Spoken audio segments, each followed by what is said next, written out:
네, 우리 사회에 심대한 영향을 끼치는 큰 흐름을 짚어보고 미래를 조망해보는 비전 카페 시간입니다. 100세 시대를 눈앞에 두고 있는 요즘 3040 세대가 부모보다 빨리 늙는 첫 세대가 될 수 있다는 진단이 나와 이목이 집중되고 있습니다. 자신의 부모 세대보다 더 빠르게 늙고 더 오랜 기간 만성 질환을 겪을 수 있다는 건데요. 노화가 빨라지는 이유는 뭔지, 천천히 건강하게 나이 드는 방법은 없을지 정의원 서울 아산병원 노년내과 교수와 함께 짚어보겠습니다. 안녕하세요. 네, 안녕하세요. 네. 자, 이 고령화 시대의 노화 문제, 노년층뿐만이 아니고 아까 말씀드린 대로 30대, 40대 네. 이 연령대의 노화 속도를 좀 주목해야 한다. 이 부분을 최근 들어서 지속적으로 좀 문제 제기를 하고 계신데 어떤 내용입니까? 네, 비교적 우리나라에서는 제가 이제 문제 제기를 처음 한 편이고요. 예. 전 세계적으로 이게 이슈가 되고 있습니다. 예를 들어서 전 세계적으로 고령층에서의 치매 유병률은 줄고 있는데 네. 젊은 분들은 오히려 만성 질환이 많아지면서 나중에 지금 저희 3040 세대가 60대가 됐을 때 치매가 좀 더 늘 거라든지 예. 또는 20대, 30대, 40대의 젊은 암 환자가 전 세계적으로 굉장히 빠르게 증가하고 있다든지 등등의 문제들이 나오고 있고요.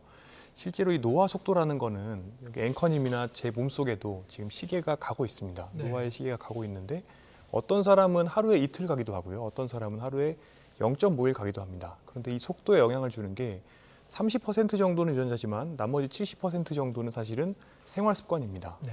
이 생활 습관에는 내가 무엇을 먹고 어떤 운동을 하고 어떻게 쉬고 잠을 어떻게 자고 이 모든 것들이 누적이 되면서 결국에 나의 생물학적인 나이가 결정이 되는 건데요. 네. 이런 것들이 점점 사회가 변해가면서 환경이 많이 바뀌고 있다는 것을 의미합니다. 네.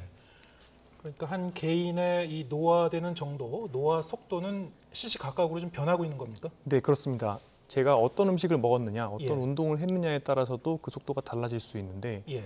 지금 사회 환경이 점점 더 가공된 식품들을 많이 먹고 또 우리가 신체 활동은 외주화를 해서 엘리베이터를 타고 택시를 타고 이런 식으로 점점 운동을 하지 않고 이런 것들이 결국에는 중년기, 청년기의 대사 과잉이라는 것을 만듭니다. 그러니까 네. 몸에 에너지가 너무 많이 쌓이는 것이고요. 이런 것들이 조금 더 빨리 만성질환, 혈압, 당뇨, 고지혈증, 비만을 만들게 되는 것이죠. 예.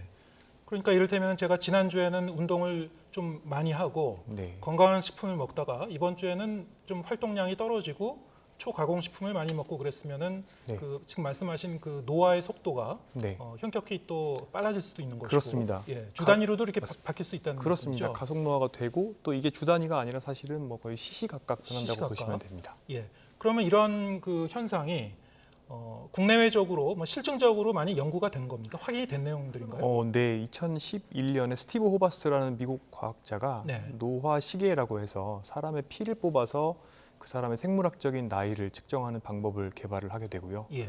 이 방법들을 이용을 해서 어떤 사람의 숫자 나이보다 더 생물학적인 나이가 많은 사람, 네. 그러니까 가속 노화를 경험한 사람이죠. 그리고 또 반대로 숫자 나이보다 생물학적 나이가 젊은 사람, 이런 사람들을 이제 저희들이 확인을 할 수가 있고 이와 비슷한 여러 가지 방법들이 있는데 네. 이런 방법들을 통해서 사람들의 생활 습관 요인과 가속 노화 정도를 분석한 논문들이 쏟아져 나오게 되죠. 그렇군요. 예. 네.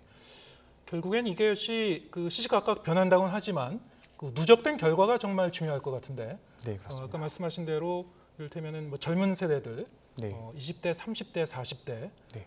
이분들의 이 노화의 속도가 높아지고 점점 가속화된다고 하면은 이런 현상을 이제 방치했을 경우에 사회적으로 봤을 때 어떤 영향을 끼치게 될 것인가 이런 게 궁금합니다. 예. 네, 선진국에서는 이런 문제에 대해서 옛날부터 굉장히 깊은 관심을 가지고 있습니다. 예.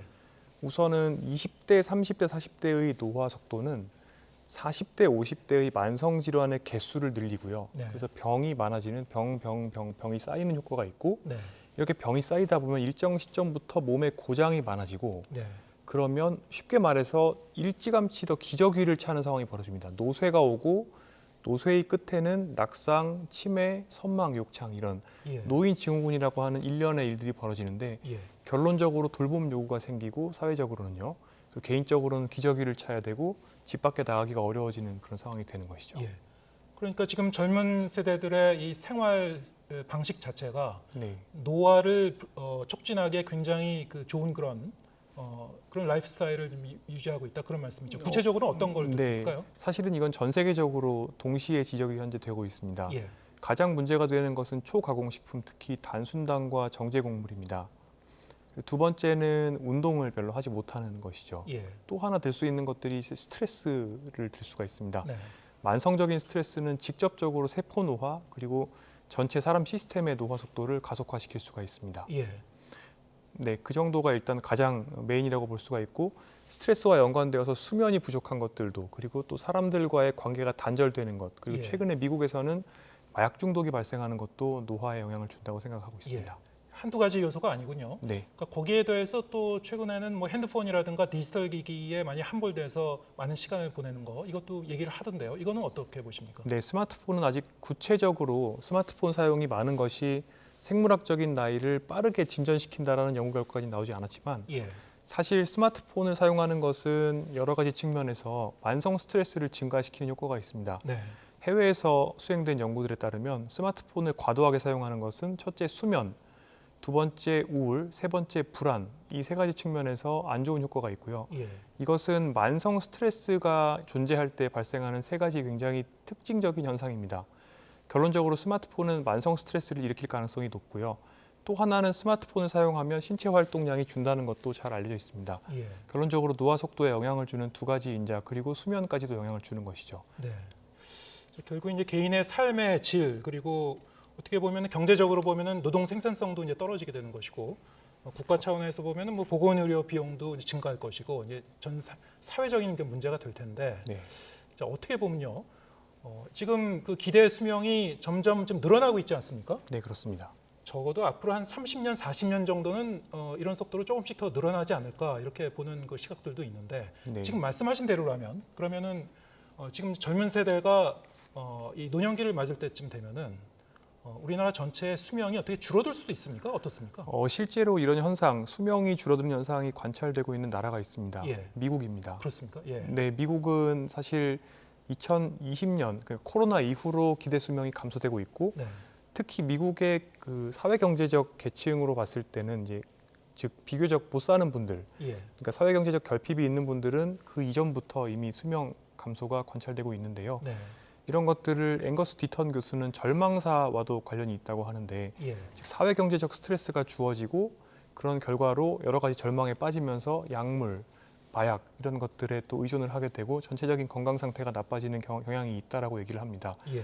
결론적으로 말씀드리면 급격한 가속 노화의 일종으로 이해를 할 수가 있는데 네. 우리나라도 아직 이 정도까지는 아니지만 장기적으로 봤을 때 사회 시스템이라든지 여러 가지가 지금처럼 잘 유지되지 못하면서 동시에 생활 습관 요인들이 지금처럼 나빠지고 있는다고 하면 네. 앞으로 뭐 5년이나 10년 이내에 우리나라의 기대 수명의 피크가 도달할 가능성이 있고 예. 이후부터 그러니까 지금 3040 시대는 지금 3040 세대는 지금 5060 세대보다 오히려 더 일찍 돌아가실 가능성도 있죠. 그렇군요.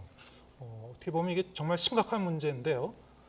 그렇다면 그렇습니다. 어떻게 예방하고 어떻게 대응할 것인가? 네, 지금 건강하게 나이가 들려면 일단 생활 습관이 중요하다고 하셨고 네 맞습니다. 이것이 이제 종합적인 접근이 필요하다고 계속 강조하시고 있는 걸로 알고 있습니다. 네. 어떻게 우리가 대응해야 될까요? 우선 세상에 건강 정보가 너무너무 많이 있습니다. 유튜브 틀면은 나오는 것들이 건강 정보고 또 건강 서적도 굉장히 많습니다. 예.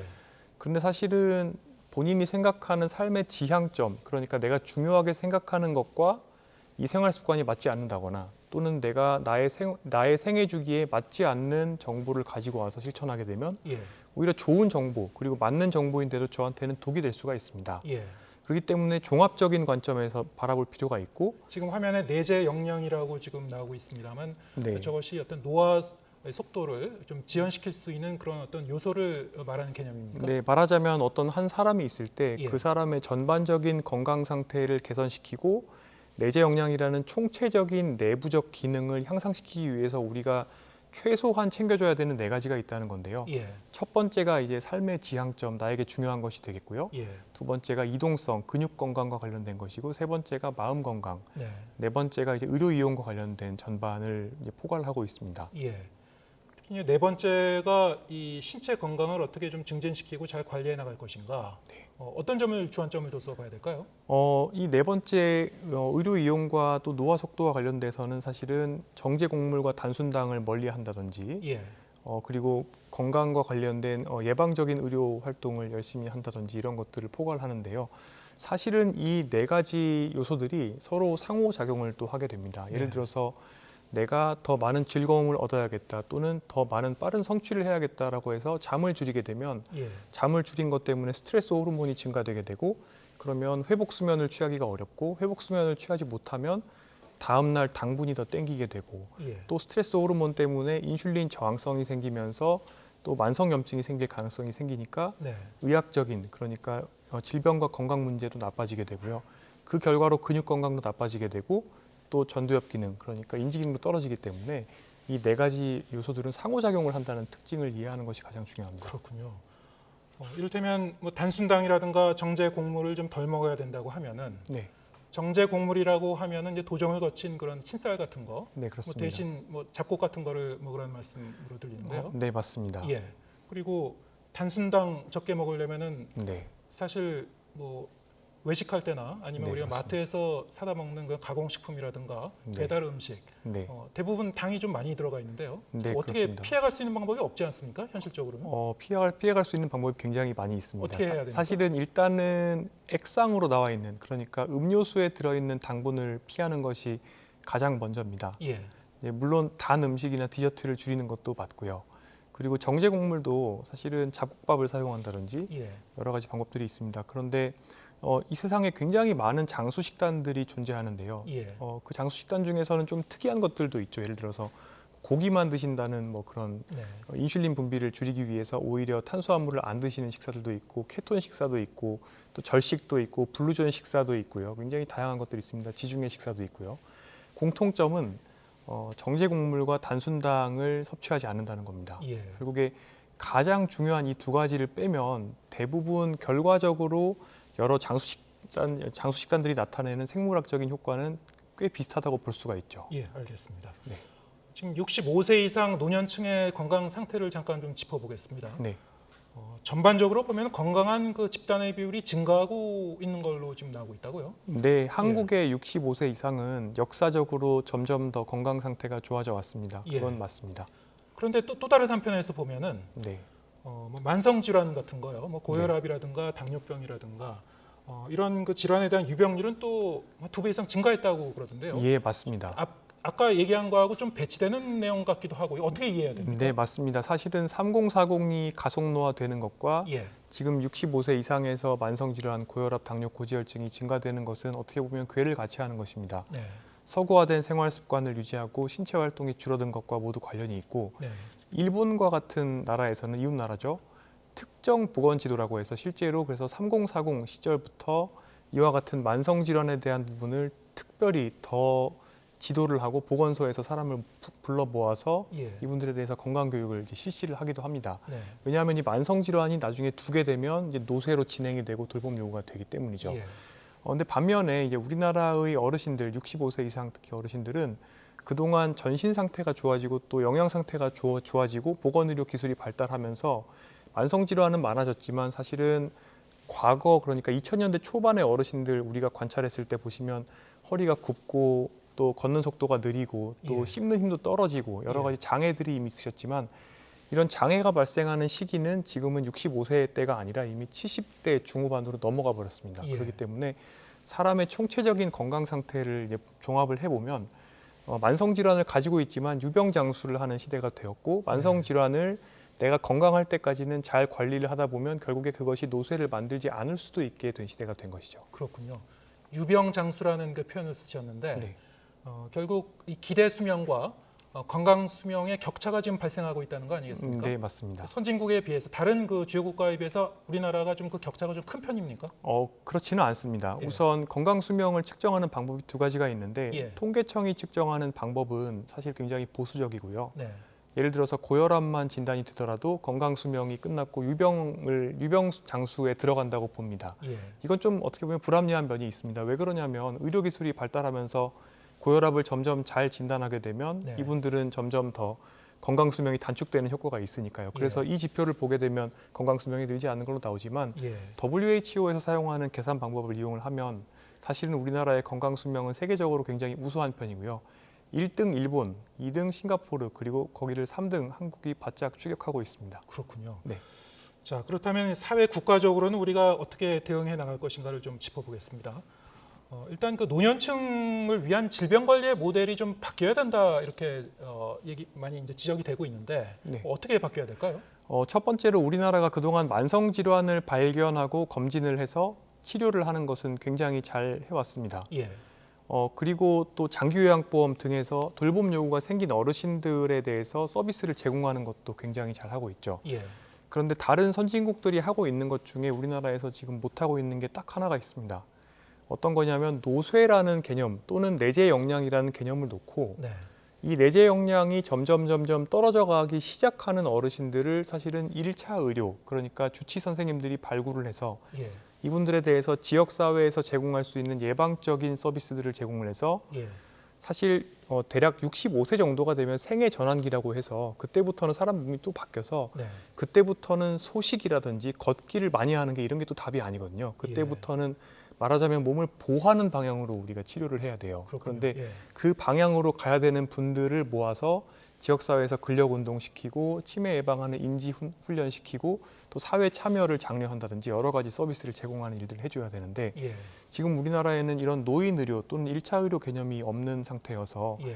WHO에서는 이것을 영어로는 아이콥이라고 하는데 네. 노인의 통합 관리라고 하는데 이 통합 관리 서비스를 수행하기 위한 주체인 1차 의료가 지금 세팅이 안 되어 있는 상태입니다. 예.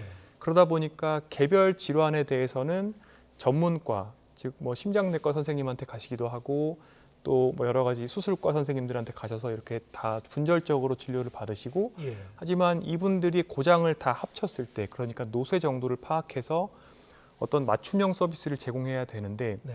이 주체가 지금 우리나라에는 존재하지 않는 거죠. 그렇군요. 네. 그렇다면 그 주체를 누가 맡아야 될까요?